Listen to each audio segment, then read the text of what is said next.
Assalamualaikum warahmatullahi wabarakatuh. Perkenalkan nama saya Ainda Rahma dengan NIM C1C022137.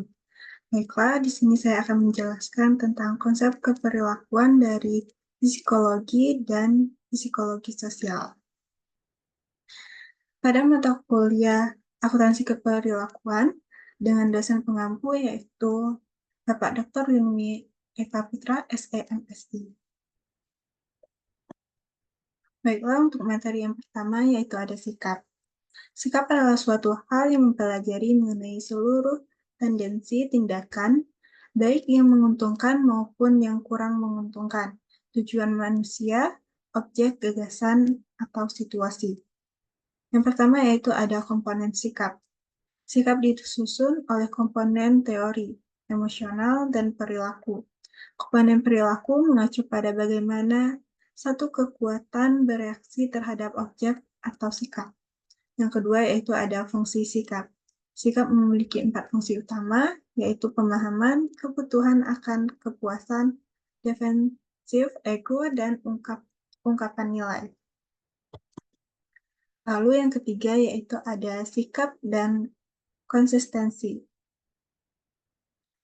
Orang-orang mengusahakan konsistensi antara sikap-sikapnya serta antara sikap dan perilakunya.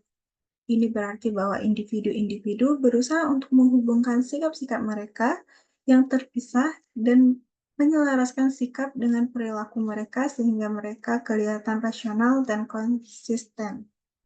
Lalu yang keempat yaitu ada formasi sikap dan perubahan. Formasi sikap mengacu pada pengembangan suatu sikap dan mengarah pada suatu objek yang tidak ada sebelumnya. Lalu selanjutnya yaitu beberapa teori terkait dengan sikap. Yang pertama yaitu ada teori perubahan sikap, yang kedua yaitu ada teori pertimbangan sosial, yang ketiga teori konsistensi dan teori perselisihan, yang keempat yaitu ada teori kebutuhan dan kepuasan, yang kelima teori prestasi, yang keenam teori motivasi, yang ketujuh teori prestasi, dan yang kedelapan teori motivasi. Yang kedelapan yaitu ada teori motivasi, yang kesembilan itu ada teori keadilan, yang kesepuluh yaitu ada teori IRG, yang ke-11 yaitu ada teori harapan, dan yang ke-12 yaitu teori penguatan. Yang ke-13 ada teori penetapan tujuan, yang ke-14 teori atribusi, dan yang ke-15 teori agensi, dan yang terakhir yaitu ada pendekatan Diadich.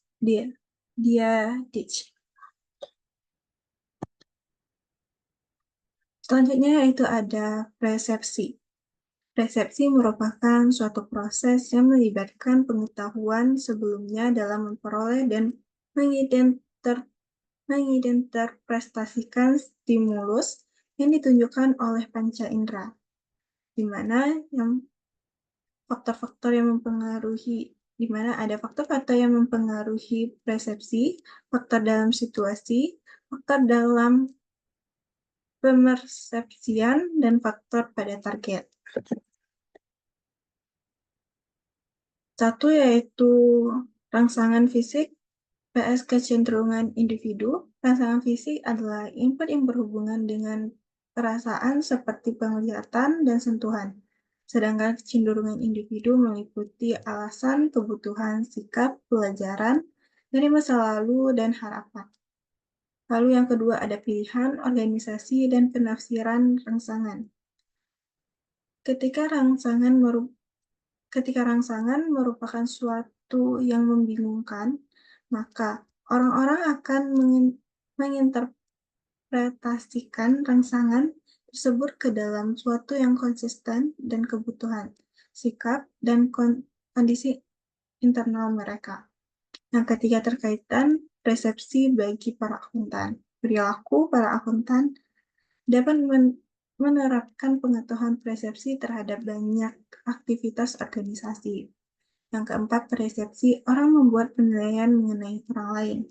Dalam pembahasan mengenai persepsi, orang dalam membuat penilaian terhadap orang lain, hal ini akan dikaitkan dengan teori atribusi. Selanjutnya yaitu ada nilai. Yang pertama, arti penting nilai. Dalam mencari perilaku dalam organisasi, nilai dinyatakan penting karena nilai meletakkan dasar untuk memahami sikap serta motivasi, dan karena nilai mempengaruhi sikap manusia. Yang kedua, nilai dan dilema etika.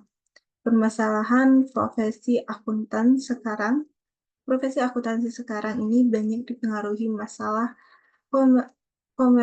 kemerosotan standar etika dan krisis kepercayaan.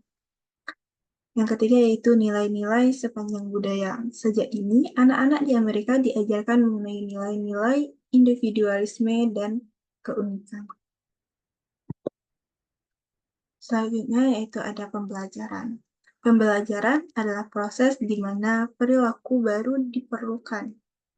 Pembelajaran terjadi sebagai hasil dan motivasi pengalaman dan pergaulan dalam merespons situasi. Kombinasi dari motivasi, pengalaman, dan pergaulan dalam merespons situasi ini terjadi dalam 3 bentuk, yaitu pengaruh keadaan klasik, pengaruh keadaan operat, dan pembelajaran sosial. Selanjutnya yaitu ada kepribadian. Penentu kepribadian. Suatu argumen gini dalam riset kepribadian adalah apakah kepribadian seseorang merupakan hasil keturunan atau lingkungan. Sekarang, kepribadian seorang dewasa umumnya dianggap terbentuk dari faktor keturunan dan lingkungan yang diperlukan oleh kondisi situasi. Baiklah, sekianlah penjelasan dari saya mengenai teori konsep keperilakuan dari psikologi dan psikologi sosial. Apabila terdapat kesalahan mohon dimaafkan. Saya tutup dengan wabillahi taufiq wal hidayah. Wassalamualaikum warahmatullahi wabarakatuh.